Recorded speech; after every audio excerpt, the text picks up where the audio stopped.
যত বড় শক্তি হও না কেন, তুমি যখন আল্লাহর সিদ্ধান্তের বিরুদ্ধে মোকাবেলায় দাঁড়িয়ে যাবা, আল্লাহর মোকাবেলায় যে দাঁড়িয়ে যায় আল্লাহ তাকে লাঞ্ছিত করে ছেড়ে দেন। এই শপথ আল্লাহর নবী করিয়ে গিয়েছেন, সেটাকে আবার পুনর্বার পুনরুচ্চারণ করো।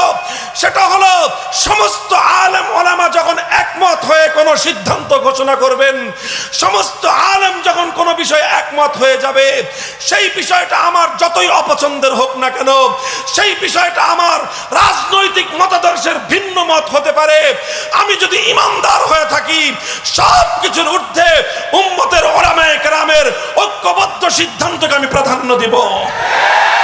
উম্মতের আলেমদের ঐক্যমতের বিরুদ্ধে যারাই দাঁড়াবে, আমার দল হোক, আমার নেতা হোক, আমার আপনজন হোক, আমার বন্ধুজন হোক, আলেমদের বিরুদ্ধে যে দাঁড়াবে আমি তার সঙ্গে চিরতরে সম্পর্ক ছিন্ন করব, সম্পর্ক ছিন্ন।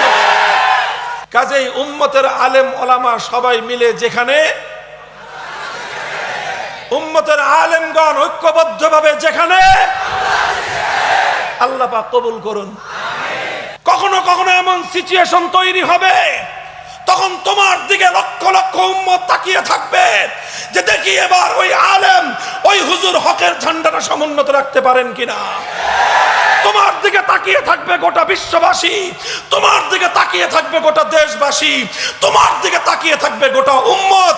তুমি যদি একটু সামান্য নতি স্বীকার করো, আল্লাহর দ্বীনের ঝান্ডা নত হয়ে যাবে। খবরদার, ওই সিচুয়েশনে শুধু অশ্রু আর ঘাম দিয়ে কাজ হবে না, প্রয়োজনে আল্লাহর দ্বীনের ঝান্ডা সমুন্নত রাখবার জন্য বুকের তাজা রক্ত দিতে হলে রক্ত দেওয়ার জন্য প্রস্তুত থাকতে হবে।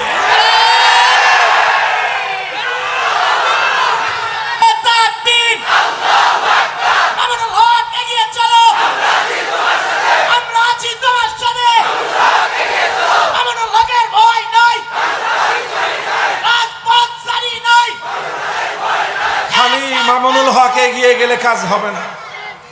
খালি মামুনুল হকের এগিয়ে যাওয়ার কথা বলছি আমি, গোটা উম্মতের আলেমদেরকে দায়িত্বশীলতার সাথে অগ্রসর হতে হবে।